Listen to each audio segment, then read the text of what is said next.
नमस्कार दोस्तों। आज आपके सामने कर्मा रिकानेशन टॉर्कम सरदारियन की पुस्तक की पिछले अध्याय की अगली कड़ी लेके आपके सामने उपस्थित हो। आइए दोस्तों, इसे बड़े ध्यान से हम सुनते हैं। आत्मा की खोज या डूबते हुए कर्म के मलबे में स्वयं का सामना करने की ऐसी अवधि के दौरान एक पुरुष या महिला को इस तरह के आंतरिक संघर्ष और शुद्धिकरण प्रक्रिया से गुजरने के लिए अकेले छोड़ दिया जाना चाहिए। कृत्रिम सांत्वना से कोई मदद नहीं मिलती। उदाहरण के लिए, जब कोई व्यक्ति अपने कर्मों को आघात का सामना कर रहा हो तो उसे यह नहीं बताया जाना चाहिए कि यह उसकी गलती नहीं थी। पीड़ा का ऐसा समय एक बुरे सपने की तरह है जो बीत जाएगा। हर किसी में दोष होते हैं। जनता की राय पर विचार ना करें। वह जो काम करता था उसे करने में उसे आनंद आता था, तो उसे इसमें गलत क्या है।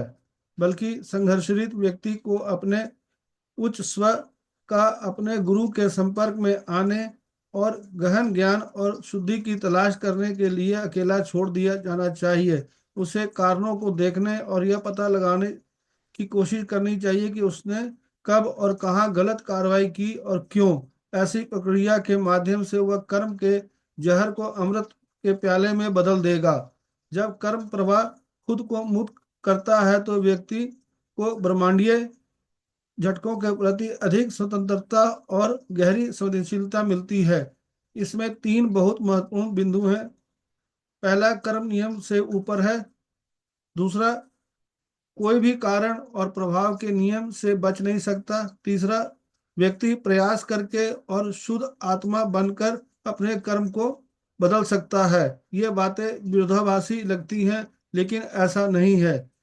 जब आप पूरी तरह से ईश्वर के प्रति समर्पित हो जाते हैं तो आपके अतीत और वर्तमान जीवन पर ध्यान दिए बिना जो चाहे कर सकते हैं।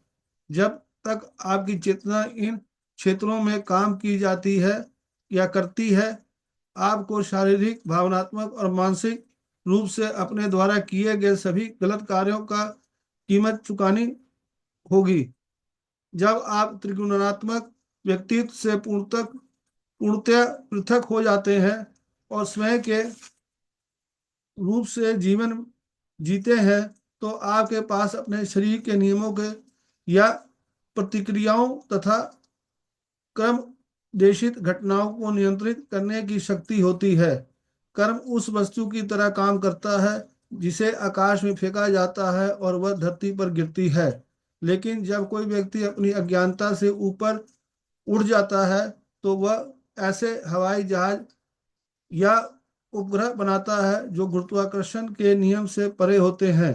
लोग सोचते हैं कि कर्म का नियम मानव विकास के हर चरण के नियंत्रित करता है। यह सच नहीं है। विकास के हर चरण के लिए आपके पास एक विशिष्ट नियम या नियमों का एक पैकेज होता है। विकास के दूसरे चरण में वही कानून शक्तिहीन हो जाता है। कानून कुछ क्षेत्रों में और स्तरों तक ही सीमित रहते हैं या होते हैं। जब हम कर्म के नियम की बात करते हैं तो हम जानते हैं कि यह नियम एक सीमित क्षेत्र में कार्य करता है। यह वह क्षेत्र है जिसमें जीवन और मृत्यु का चक्र लाखों जन्मों से लगातार चलता आ रहा है। लेकिन चमत्कार यह है कि इससे परे काम करना संभव है। दोस्तों, ये यहीं तक। कल फिर इस अध्याय की अगली कड़ी लेके आपके सामने उपस्थित होगा। धन्यवाद। Thank you.